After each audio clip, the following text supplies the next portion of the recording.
Iya, shalom. Apa kabarnya sore ini? Luar biasa. Hari ini kita akan belajar firman Tuhan, saudara, tentang hikmat Tuhan. Saya percaya bahwa dalam hidup ini yang sangat kita butuhkan itu adalah hikmat. Ya, apalagi ya kalian sebagai anak-anak muda gitu ya, karena perjalanan hidup ke depan tuh masih panjang, masih banyak hal yang harus digumulkan. Dan tanpa hikmat Tuhan kita nggak bisa berjalan sendiri.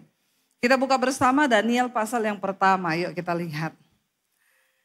Daniel pasal yang pertama, judul perikopnya di sana adalah di Istana Babel. Kita baca secara bergantian karena agak panjang, ayat yang pertama mulai. Pada tahun yang ketiga pemerintahan Yoyakim, Raja Yehuda, datanglah Nebukadnezar Raja Babel ke Yerusalem lalu mengepung kota itu. Ayat 2.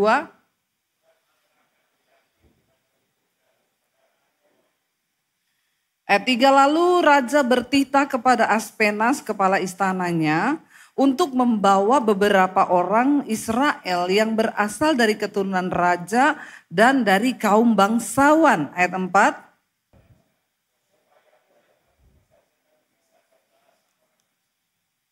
Dan raja menetapkan bagi mereka pelabur setiap hari dari santapan raja dan dari anggur yang biasanya diminum, ya. Diminumnya mereka harus dididik selama 3 tahun dan sesudah itu mereka harus bekerja pada raja. Ayat 6.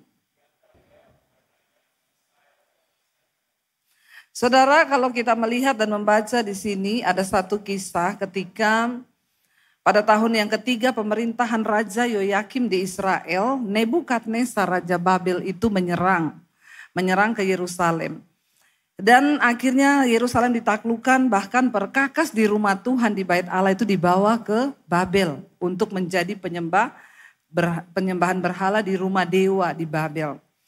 Lalu ketika itu raja bertitah kepada Aspenas, itu pegawai istana, raja bilang, pilih beberapa orang pemuda, mereka itu yang masih muda dan yang dari keturunan raja dan bangsawan untuk dibawa ke Babel, bukan untuk perbudakan, tapi mereka akan bekerja di kantor pemerintahan di Babel. Ya, berarti ini adalah orang-orang pilihan, bukan orang sembarangan. Lalu di sana terpilih ya, kita tahu bersama dikatakan tadi Daniel, Sadrak, Mesak, dan Abednego. Itu nama-nama mereka sebelum diganti di Babel. Dikatakan tadi ayat yang keempat, coba kita baca, siapa yang dipilih saudara, yang masuk ke kriteria yang dipilih oleh raja, yakni apa? Ayat yang keempat baca bersama lagi dengan suara yang keras, yakni orang-orang muda yang tidak ada sesuatu celah, yang berperawakan baik, yang memahami berbagai-bagai hikmat, berpengetahuan banyak, dan yang mempunyai pengertian tentang ilmu, yakni orang-orang yang cakap untuk bekerja dalam istana raja, supaya mereka diajarkan tulisan dalam bahasa orang Kasdim. Untuk bekerja di kerajaan Nebukadnezar itu adalah istana tempat penyembahan berhala yang tidak mengenal Tuhan.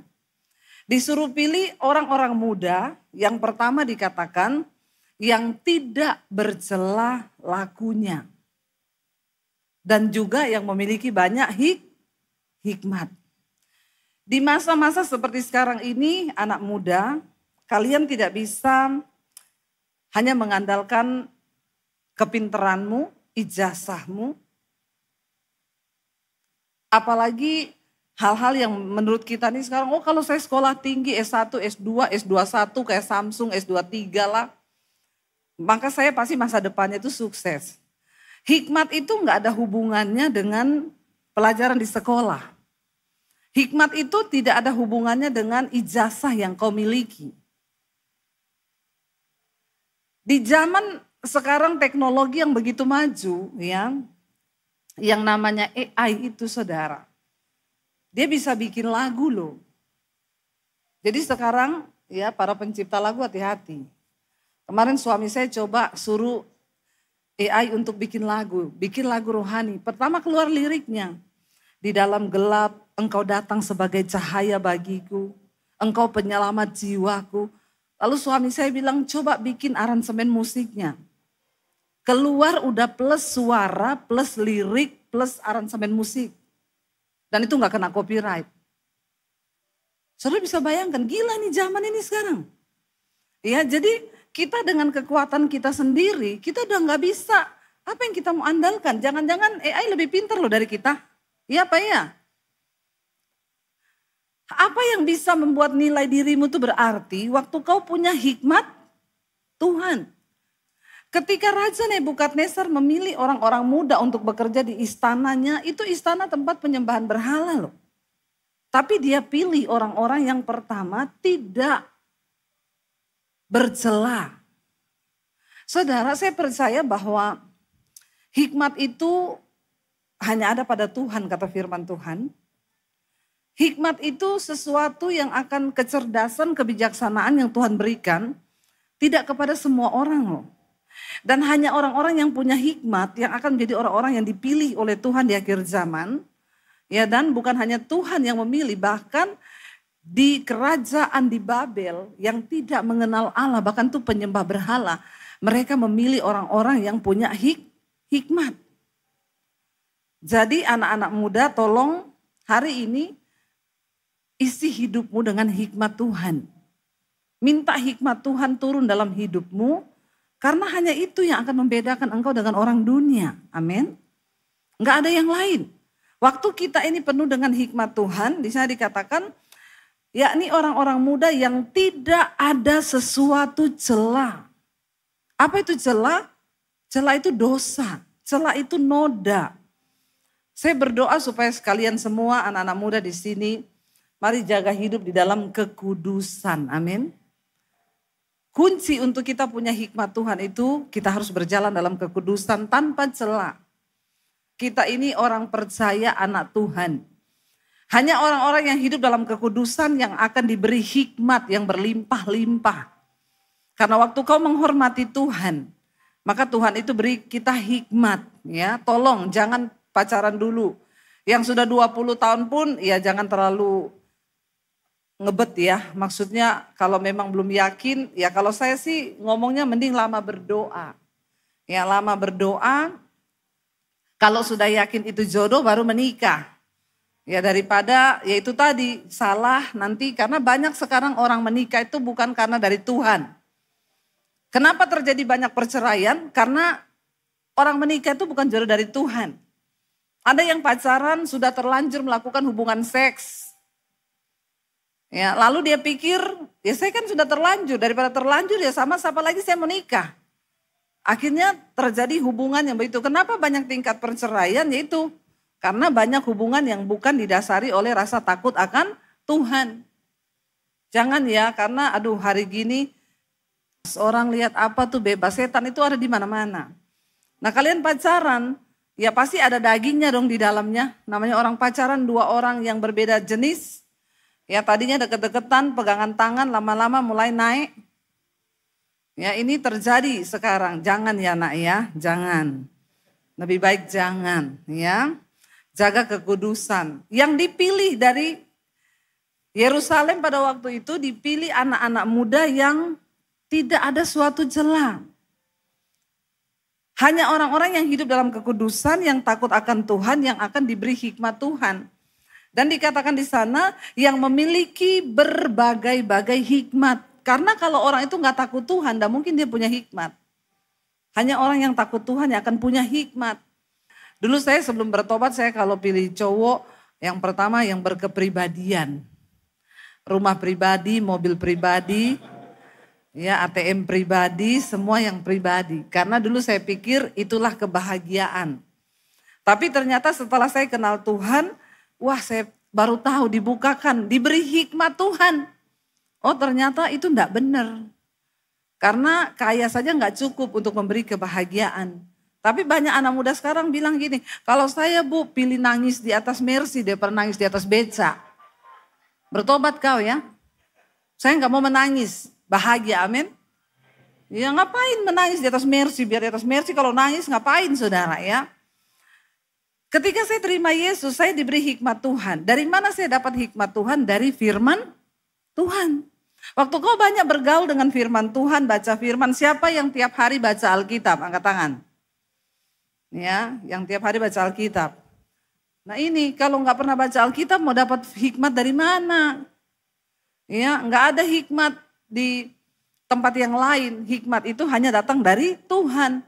Saya mau saudara mulai besok saudara komitmen ya. Mau komitmen? Nggak usah disuruh baca 5 pasal. Tolong dikasih tugas nih ya. Nggak usah 5 pasal. Nanti kebelengeran malah nggak ada yang dilakukan. Mulai baca dari kitab Amsal. Ya, mulai besok baca Amsal pasal yang pertama. Lalu dapatnya apa? Tolong ditaruh di story Instagram. Amin. Saudara belajar mendapatkan sesuatu dan saudara juga mulai belajar untuk memberitakan firman. Amin. Enggak apa-apa nanti temanmu bilang, kok sekarang rohani? Puji Tuhan. Tiap hari angkat satu ayat Amsal yang memberkati hidupmu. Baca aja dari pasal yang pertama. Nanti kalau nggak ngerti ini ayatnya maksudnya apa? Tanya sama kokoh pembimbingmu di sini ya. Ini maksudnya apa? Coba bagaimana kalian bisa punya hikmat Tuhan kalau nggak pernah baca Alkitab. Sumber dari hikmat Tuhan itu adalah dari firman Tuhan. Kita ada di zaman yang begitu ke depan ini persaingan itu begitu luar biasa. Sekarang banyak kepintaran manusia mulai diganti dengan robot, mulai diganti dengan mesin, dengan komputer. Kita nggak bisa pakai kekuatan kita lagi untuk menghadapi. Saya nggak bisa bayangkan ya, cari kerja itu seperti apa ya susahnya. Sedangkan sekarang ini aja orang cari kerja itu udah nggak usah orang lain, yang mau berbisnis aja sekarang punya modal, itu bingung mau bisnis apa. Iya enggak? Yang nggak punya modal nggak usah gini-gini. Yang saya tuh ketemu banyak orang punya uang. Sampai ngomong, Bu, bingung Bu, mau bisnis juga, bisnis apa ya? Hari gini tuh apa? Dengan era globalisasi sekarang pasar-pasar dikuasai oleh luar negeri. Dengan adanya TikTok, adanya apa, penjualan-penjualan dari luar negeri masuk semua. Kita ini rasanya mau bagaimana loh? Ini seperti hal keadaan ini ketika Raja Nebukadnezar hendak memilih orang-orang pilihan untuk dibawa menjadi pegawai di istana raja. Pada zaman itu saudara, yang lain tuh dibawa sebagai tawanan, sebagai budak di Babel. Tapi pemuda-pemuda ini dipilih menjadi pegawai di istana raja. Dan mereka dikasih makan makanannya raja. Coba baca ayat yang berikutnya dikatakan di sana. Ayat yang ke-7 tadi. Pemimpin pegawai istana itu memberi nama lain kepada mereka. Ya, jadi lihat tadi perhatikan. Tadi nama mereka itu adalah di sana Daniel, Hanaya, Misael dan Asaria. Sampai di Babel nama itu harus diganti. Karena nama-nama mereka ini adalah memiliki arti. Arti nama yang sangat luar biasa sebenarnya. Yang ada kaitannya dengan Tuhan. Ketika sampai di Babel, ya pemimpin pegawai istana memberi nama lain kepada mereka. Daniel dinamainya apa? Beltsasar. Hanaya dinamainya apa? Sadrak. Lalu Misael dinamainya apa? Mesak. Dan Asaria dinamainya apa? Abednego. Jadi ini adalah nama pengganti mereka di Babel. Nama-nama dewa-dewa Babel. Padahal tadinya nama mereka itu nama yang penuh arti Alkitabiah. Daniel itu artinya dan itu hakim, Iel Allah. Jadi Daniel itu artinya Allah adalah hakimku. Ya, sampai di sana diganti jadi Beltsasar, nama dewa yang ada di Babel. Tapi ketika nama mereka diganti, apakah hidup mereka berubah? Enggak. Raja Babel berkehendak mengganti nama mereka supaya hidup mereka juga berubah. Tidak percaya lagi kepada Allah Israel. Tapi yang namanya iman itu kan dari dalam.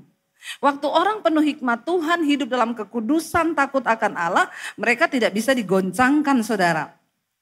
Kita lihat ayat yang ke-7, ayat yang ke-8. Baca bersama 1, 2, 3. Daniel berketetapan untuk tidak menajiskan dirinya dengan santapan raja dan dengan anggur yang biasa diminum raja. Dimintanyalah kepada pemimpin pegawai istana supaya ia tidak usah menajiskan dirinya. Mereka yang terpilih untuk bekerja di istana raja, mereka itu diberi makan makanannya raja. Diberi wine, anggurnya raja. Saya mau tanya, kira-kira kalau kalian yang terpilih, masuk di istana, lalu disuruh makan makanannya itu bertentangan dengan hukum bangsamu pada waktu itu, dengan agama, bahkan tidak boleh menajiskan diri dengan minum anggur. Kira-kira kalian pilih yang mana? Wah, itu kalau kita pasti sudah selfie ya. Makanan raja di sini selfie, anggur raja di foto selfie, upload di story kan. Makan makanan raja, minum anggurnya raja. Udah kelihatan gak berhikmat semua itu? Ya, baru ditawari makanan raja saja sudah tergoda. Tapi Daniel, Sadrak, Mesak, Abednego, mereka tidak tergoda. Dengan jelas Alkitab berkata mereka menetapkan diri untuk tidak menajiskan hidup mereka dengan anggur, minuman dan dengan makanan santapan raja. Karena mereka tahu itu akan menajiskan mereka. Orang yang punya hikmat Tuhan, yang akan diangkat tinggi oleh Tuhan, mereka tahu beradaptasi dengan lingkungan. Sekarang banyak anak muda kalau saya tanya, kenapa kamu merokok? Ya gimana Bu, di kampus saya semua orang merokok. Goblok gak? Blok. Maaf ya, maaf. Ya, iya. Jangan jadi orang yang ikut-ikutan. Tetapkan prinsipmu, tetapkan hatimu, hormati Tuhan, maka Tuhan akan menghormati engkau. Dan kalau engkau dihormati Tuhan, hidupmu diangkat tinggi oleh Tuhan. Katakan, amin. Jangan ikut-ikutan. Orang yang punya hikmat Tuhan, dia menetapkan satu prinsip hidup yang tidak bisa tergoyah. Ya, saya merokok Bu, orang teman-teman saya semua merokok. Saya minum Bu, orang teman-teman saya semua minum. Ya biar mereka mau minum, biar mereka mau merokok. Ya kamu tetap tentukan standar. Anak saya bilang, teman-temanku semua merokok Mam. Yang cewek merokok. Apalagi yang cowok. Ya tapi saya bilang sama dia, kamu kalau jatuh cinta jangan sama laki-laki yang merokok. Apalagi yang dugem. Ya, apalagi yang mabok. Jadi anak saya punya standar. Biar yang ganteng naksir. Ya, biar mau lulusan apa? Ya ganteng sih Mam, nyambung sih. Tapi merokok. Nggak jadi. Kecuali dia mau berhenti rokok dulu. Itu namanya kamu punya standar. Punya nilai. Waktu kamu punya hikmat Tuhan, kamu yang menetapkan standar dirimu, apalagi yang perempuan-perempuan ini saya mau bilang ya, jangan turunkan nilai dirimu ya karena perubahan lingkungan yang ada di sekitarmu. Amin. Ketika saya bertobat, saya nggak mau sembarang jatuh cinta. Karena saya sudah diubahkan, hidup saya dikuduskan, saya diangkat oleh Tuhan. Ya, dan wanita super hanya untuk pria super. Ya toh, rugi. Kamu udah ditebus, harganya mahal. Kenapa kamu mau nikah sama laki-laki yang murahan begitu? Kagak lah. Yang cowok-cowok juga tetapkan standar dirimu. Menikah dengan orang yang takut akan Tuhan. Cuma itu sumber kebahagiaan di hidup. Karena orang yang menghormati Tuhan akan dihormati Tuhan loh. Itu kata firman Tuhan. Dan saudara bayangkan kalau kau dihormati Tuhan. Kita dihormati manusia aja seneng. Apalagi kalau dihormati Tuhan, seneng enggak? Wow, itu luar biasa. Ya, mau sehebat apapun dunia berubah, orang-orang yang menetapkan standar hidupnya karena punya hikmat Tuhan, engkau akan dibedakan oleh Tuhan. Seburuk apapun dunia berubah, sesulit apapun masa ini berubah, Tuhan tahu memilih orang-orang yang takut akan Dia. Kita lihat, nggak sembarangan. Daniel, Sadrak, Mesak, Abednego dipilih Tuhan. Lalu dikatakan saudara ketika dia ditawari untuk makan makanannya raja. Karena raja beri perintah. Apa yang saya makan itu yang mereka makan. Apa yang saya minum itu yang harus mereka minum. Tapi mereka tahu makanan dan minuman itu menajiskan diri mereka. Dan mereka tidak mau. Coba lihat saudara. Dikatakan di sana Daniel berketetapan untuk tidak menajiskan dirinya. Tadi ayat 8. dengan santapan raja dan dengan anggur yang biasa diminum raja. Dimintanyalah kepada pemimpin pegawai istana itu supaya ia tidak usah menajiskan dirinya. Ayat 9 baca bersama, maka apa? Maka Allah mengaruniakan kepada Daniel apa? Kasih dan sayang dari pemimpin pegawai istana itu. Saudara, waktu kau menghormati Tuhan, menetapkan standar hidupnya dengan firman Tuhan, Tuhan yang sanggup mengubah orang. Sehingga Daniel tadinya tidak punya ordal loh. Ini pemimpin kepala istana ordal enggak? Ngerti ordal kan? Apa itu ordal? Saya pikir pada nggak tahu lagi ya. Sekarang ini kan orang bilang kalau mau apa harus pakai ordal. Saya dengar banyak orang kesaksian, Bu doakan saya ya. Saya ini mau mendaftar ke sini mau cari kerja. Tapi dengar-dengar di situ harus ada ordal. Waktu engkau hidup takut Tuhan, Alkitab berkata Tuhan mengaruniakan kepada Daniel sehingga Tuhan menggerakkan hati kepala istana. Ini orang paling dalamnya istana ini. Karena dia kepala istana. Untuk memberikan kasih dan sayangnya kepada siapa? Daniel. Waktu kau menjadi orang yang hidup menghormati Tuhan. Kau gak perlu sibuk cari muka. Kau gak pernah sibuk jilat kanan kiri. Gak usah cari muka karena kau sudah punya muka, amin. Orang yang cari muka itu yang mukanya belum jelas. Kalau kita mukanya sudah jelas gak usah cari-cari muka, amin. Cari Tuhan. Waktu kau hidup menyenangkan Tuhan, Tuhan yang mengangkat dan menjamah hati kepala istana sehingga dia memberi kasih dan sayang kepada siapa? Daniel dan teman-temannya. Gak usah kita sibuk hal-hal yang lain. Waktu kau mengandalkan Tuhan, saya banyak mendengar orang anak-anak muda bersaksi, Bu saya ini mau mendaftar ke kedokteran ini, katanya harus ada orang dalam bayar sekian puluh juta. Tapi saya berdoa Bu, karena Alkitab berkata, diberkatilah orang yang mengandalkan Tuhan. Saya berpuasa Bu, waktu saya berdoa saya berpuasa, tiba-tiba dalam pengumuman saya lulus. Padahal semua yang lulus itu pakai uang pelicin sama orang dalam. Tapi Tuhan membela saya. Siapa yang bisa menggerakkan hati orang-orang yang di atas yang punya keputusan, yang berhak mengambil keputusan? Hanya Tuhan. Bahkan Alkitab berkata hati raja itu seperti batang air di tangan Tuhan. Bahkan ketika engkau berkenan pada Tuhan saudara, Alkitab berkata musuhmu pun akan didamaikan Tuhan dengan engkau. Itu janji firman Tuhan. Lalu dikatakan di sana saudara, ayat yang ke-10. Tetapi berkatalah pemimpin pegawai istana itu kepada Daniel. Aku takut kalau tuanku raja yang telah menetapkan makanan dan minumanmu berpendapat bahwa kamu ini kelihatan kurang sehat daripada orang-orang muda yang lain yang sebaya dengan kamu. Sehingga apa? Sehingga karena kamu aku dianggap bersalah oleh raja karena gak taat. Lalu apa jawabnya Daniel saudara baca bersama. Kemudian berkatalah Daniel kepada penjenang yang telah diangkat oleh pemimpin pegawai istana untuk mengawasi Daniel, Hanaya, Misael dan Asaria. Adakanlah percobaan dengan hamba-hambamu ini selama 10 hari dan biarlah kami diberikan sayur untuk dimakan dan air untuk diminum. 10 hari cuma makan sayur dan air putih. Yang lain makan daging. Boleh dicoba ini untuk menurunkan berat badan. Ya, untuk lebih sehat. Tubuhmu itu bait Allah loh. Daniel, mereka masih muda. Sadrak, Mesak dan Abednego, tapi mereka tahu tubuhnya adalah bait Allah. Mereka nggak mau tubuhnya mereka sakit karena salah makan.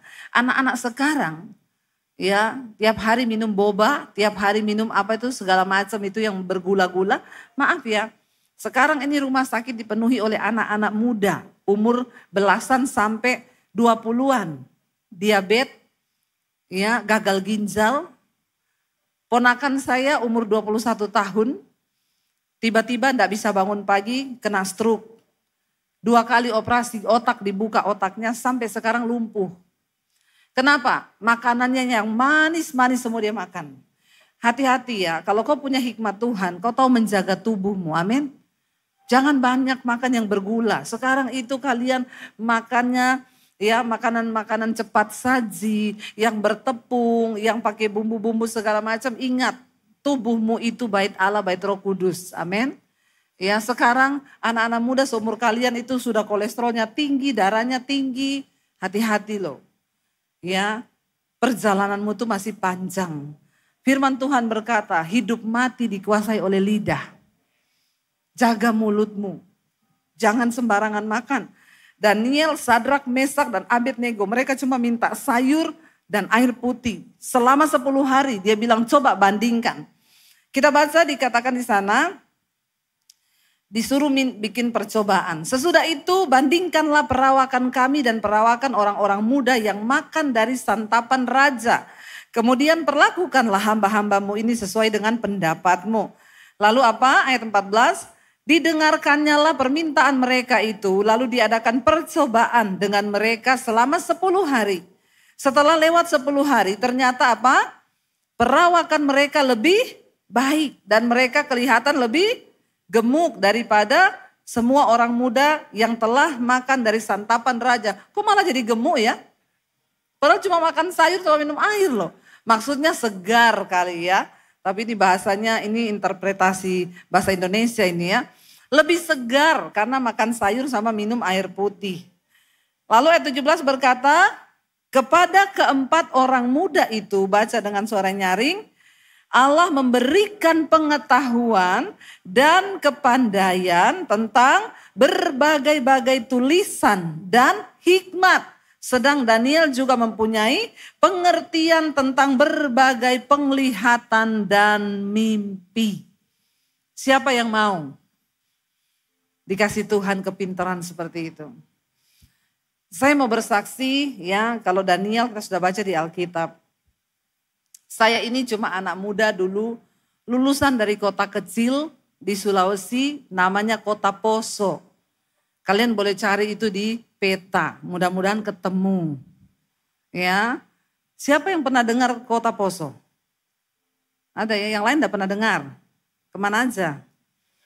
Itu tempat saya dilahirkan. Saya tidak berpendidikan tinggi, ya. Saya lulusan SMA.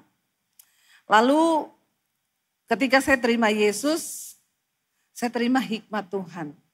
Saya diubahkan. Secara manusia, bahkan ketika saya diusir dari keluarga saya tidak boleh bawa ijazah. Jadi ilmu yang selama ini saya dapat di sekolah, ternyata saya tidak bisa pakai untuk masa depan saya. Secara manusia semua jalan itu buntu. Tapi ketika saya temukan hikmat Tuhan, saya bergaul dengan firman Tuhan. Yang pertama dirubah itu cara saya berpikir. Dulu apa yang merupakan keuntungan sekarang bagiku kuanggap rugi karena pengenalan akan Kristus Yesus Tuhan itu lebih berguna. Firman Tuhan memampukan kita punya hikmat. Hari ini apa yang terjadi? Saya masih tetap tidak punya ijazah karena ijazahnya tahan sama papi saya dulu. Dan hari ini saya melihat bagaimana Tuhan berperkara. Kalau hari ini saya bisa diundang berkhotbah di Jakarta, di perusahaan-perusahaan besar, di depan orang-orang yang lulusan luar negeri, di depan dokter-dokter, di depan pejabat-pejabat. Saya mau tanya, apakah karena saya pinter? Apakah karena saya lulusan kumlot dari luar negeri? Lalu kenapa saya bisa menyatakan semua hikmat Tuhan? Itu karena saya punya firman dalam hati saya. Dan kalau kalian tuh punya firman Tuhan, kalian tuh punya hikmat yang luar biasa loh. Makanya mulai sekarang bilang, Tuhan saya gak mau lagi berkata-kata sembarangan dengan mulutku. Aku mau pakai mulutku ini untuk memperkatakan firman dan hikmat Tuhan, amin. Dan hari ini saya melihat saudara, apa yang tidak mungkin, apa yang mustahil. Saya pernah berkhotbah di satu kantor di Jakarta. Ada seorang bapak datang saudara, dia menghampiri saya. Lalu dia bilang begini, Bu, saya mau ngomong sesuatu sama ibu. Saya ini orang pintar Bu. Saya ini lulusan, saya ini master dari negara ini. Saya ambil ini lagi di Amerika, saya ambil ini di Australia, saya ambil ini di Jerman. Pokoknya titelnya berjejer-jejer dan semua luar negeri. Dan ibu tahu, saya ini orang yang paling susah untuk menerima khotbah dari hamba-hamba Tuhan. Karena itu cuma masuk di logika saya. Saya tidak percaya, setiap kali saya dengar khotbah ini, gak masuk akal. Begini, saya tentang. Tapi ketika saya dengar khotbah ibu, khotbah ibu tuh nggak masuk di sini saya, tapi menusuk sampai ke sini. Saya nggak bisa protes, Bu. Ada apa ya, Bu? Saya bilang sama dia, Bapak tahu kenapa? Karena hikmat Tuhan yang sedang saya sampaikan. Itu yang Rasul Paulus berkata, karena kami ini berbicara bukan dengan hikmat manusia, tapi kami berbicara dengan hikmat Tuhan. Dan kalau kau punya hikmat Tuhan, engkau itu menjadi berharga. Saya juga pernah mendengar kesaksian dari salah satu pendoa saudara. Dia itu cuma pendoa di gereja. Dia takut Tuhan, dia tiap hari baca Alkitab. Di kantornya itu dia tadinya kerja di bagian lab, ya, penelitian. Dan kantor itu punya ribuan karyawan. Secara manusia dia nggak mungkin diangkat menjadi sesuatu yang bertentangan dengan tempat dia bekerja. Mungkin dia bisa diangkat menjadi kepala lab karena dia itu bertugas di lab. Tiba-tiba kepala kantor tuh panggil dia dan bilang begini, Pak, maaf ya, Bapak mau nggak saya kasih satu jabatan baru. Dia tanya apa ya Pak, saya mengangkat Bapak jadi kepala personalia yang membawahi sekitar 3.000 pegawai. Dia kaget dan dia syok, loh Pak, tapi kan saya ini di bagian lab. Kenapa Bapak mempercayakan itu? Saya melihat Bapak orangnya beda, karena engkau punya hikmat. Dan yang katakan itu bukan orang Kristen. Kenapa? Karena Bapak ini seorang pendoa dan dia tiap hari bergaul dengan firman. Saya yakin saudara, kalau kita penuh dengan firman, kau ketemu teman, kau bisa nasihati, kau ketemu orang yang keluar dari mulutmu itu. Apakah Bapak ini dinilai dari apa? Ya karena ada hikmat Tuhan dalam dirinya, cara berkatanya berbeda, perilakunya juga berbeda. Dan dia diangkat menjadi kepala personalia yang membawahi 3.000-an pegawai. Saya bilang, wow Pak luar biasa. Iya Bu, itu semua karena hikmat Tuhan dalam diri saya. Dan kita lihat di sini akhirnya saudara, ketika Daniel, Sadrak, Mesak dan Abednego, mereka dicobai. Dikatakan di sana, ya mereka itu lebih baik ya dan kelihatan lebih segar daripada semua, ayat 16. Kemudian penjenang itu selalu mengambil makanan mereka dan anggur yang harus mereka minum, lalu memberikan sayur kepada mereka. Kepada keempat orang muda itu Allah memberikan pengetahuan dan kepandaian berbagai-bagai hikmat ya. Ayat yang ke-18, setelah lewat waktu yang ditetapkan raja bahwa mereka sekalian harus dibawa menghadap. Maka apa? Dibawalah mereka ke pemimpin pegawai istana itu ke hadapan Nebukadnezar. Ayat 19 baca bersama. Raja bercakap-cakap dengan mereka dan di antara mereka sekalian itu tidak didapati yang setara dengan Daniel, Hanaya, Misael dan Asaria. Maka bekerjalah mereka itu pada raja dalam tiap-tiap hal yang memerlukan kebijaksanaan dan pengertian yang ditanyakan raja kepada mereka. Didapatinya bahwa mereka apa?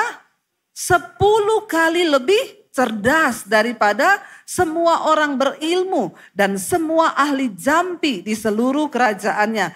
Daniel ada di sana sampai tahun pertama pemerintahan Kores. Wow enggak? Saudara nangkep dengan apa yang kita baca ini? Jangan duduk di gereja tapi otaknya di luar ya. Abis ini makan apa ya? Ini kisahnya wow banget loh. Ini bukan dongeng loh. Ini kisah sungguh-sungguh terjadi.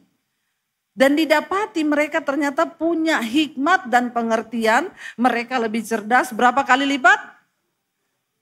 Wow, 10 kali lipat. Dari orang-orang yang ada pada zaman itu. Orang-orang terpilih yang ada di Babel. Saudara, kalau kau punya hikmat Tuhan, maka kau akan menjadi orang yang punya kecerdasan, hikmat, yang melebihi orang lain dan dikatakan 10 kali lipat. Yang terakhir kita baca Amsal 9 ayat yang ke-10 sampai ayat 12. Kita baca semua dengan suara yang keras dan setelah ini kita sama-sama berdoa. Amsal 9 ayat yang ke-10 sampai ayat yang ke-12. Baca bersama 1, 2, 3. Permulaan hikmat adalah takut akan Tuhan. Dan mengenal yang maha kudus adalah pengertian. Karena oleh aku umurmu diperpanjang dan tahun-tahun hidupmu ditambah. Ayat 12. Jikalau engkau menjadi bijak, kebijakanmu itu bagimu sendiri Jikalau engkau mencemooh, engkau sendirilah yang akan menanggungnya. Dikatakan bahwa permulaan hikmat ialah takut akan Tuhan. Dan mengenal yang Maha Kudus itulah pengertian. Siapa yang mau belajar hidup takut akan Tuhan? Kita semua mau belajar ya. Bagaimana hidup takut Tuhan? Jauhi dosa, bertobat, hormati Tuhan. Dan mengenal yang Maha Kudus itulah pengertian. Kita mau berkata hari ini, Tuhan kami mau selalu terhubung dengan Tuhan. Supaya hikmat Tuhan mengalir dalam hidup kami. Kami mau selalu terhubung dengan hadirat-Mu Tuhan. Kami mau selalu terhubung dengan Engkau. Kita bangkit berdiri bersama. Mari bawa masa mudamu kepada Tuhan. Mari bawa hidupmu kepada Tuhan. Kita naikkan pujian yang tadi terhubung. Dia bilang kita mau Tuhan, kami mau Tuhan. Untuk selalu terhubung dengan Tuhan dalam hidup kami. Karena Engkau sumber hikmat kami. Terima kasih Bapa.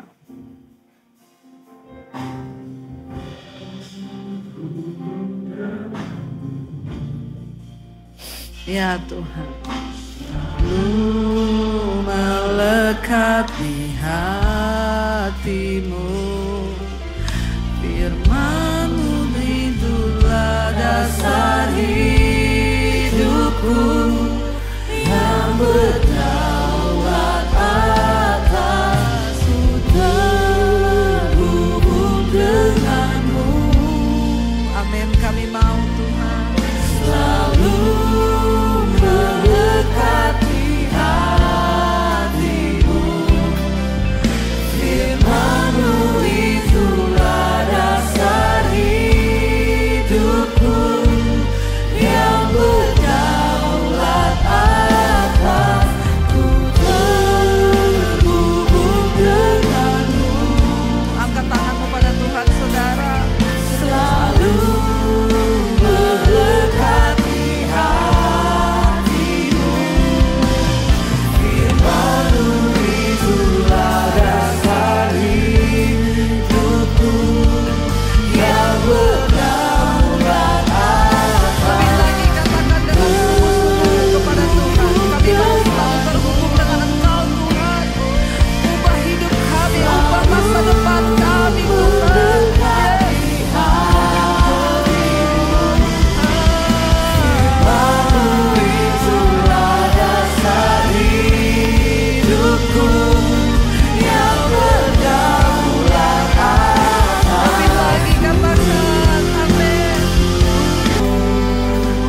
Mari tutup matamu dalam hadirat Tuhan. Engkau tidak pernah tahu masa depanmu ke depan akan seperti apa. Tapi Tuhan berjanji, setiap orang yang hidup melekat dengan Tuhan, ketika engkau punya hikmat Tuhan, firman Tuhan dalam hidupmu, waktu engkau menjaga hidup dalam kekudusan, dan engkau berkata, ini aku Tuhan. Ketika engkau menetapkan satu standar atas hidupmu, dan engkau berkata, aku tidak mau digoyahkan, aku tidak terpengaruh dengan keadaan di sekelilingku, karena aku mau belajar hidup menghormati Tuhan dan tidak menajiskan diri kami Tuhan dengan apapun yang ada di dunia ini. Bapa, kami tahu masa depan akan semakin sulit, itu kata firman Tuhan. Tapi anak-anak muda, orang-orang muda yang hidup dengan hikmat Tuhan, engkau akan diberikan perbedaan, kecerdasan 10 kali lipat dibandingkan orang dunia.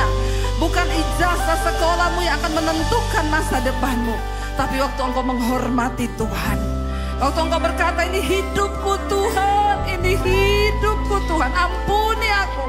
Kalau sudah aku melakukan dosa, kami mau bertobat, minta ampun sama Tuhan. Sebab yang Tuhan cari orang-orang yang tidak bercela. Hari ini akui dosamu di hadapan Tuhan. Engkau ada dalam hadirat Tuhan hari ini. Bilang, ini hidup kami Tuhan, ini masa depan kami Tuhan. Kuduskan kami, ampuni dosa kami, ampuni kenajisan kami. Kalau ada yang terikat dengan rokok, minuman keras, obat-obatan terlarang, hari ini diputuskan dalam nama Yesus. Yang terikat dengan pornografi, yang terikat dengan homoseksual, lesbian, diputuskan dalam nama Yesus. Tuhan mencari generasi yang kudus hari-hari ini, yang mau menyerahkan hidupnya untuk Tuhan. Sekali lagi angkat tanganmu di hadapan Tuhan, katakan, ku terhubung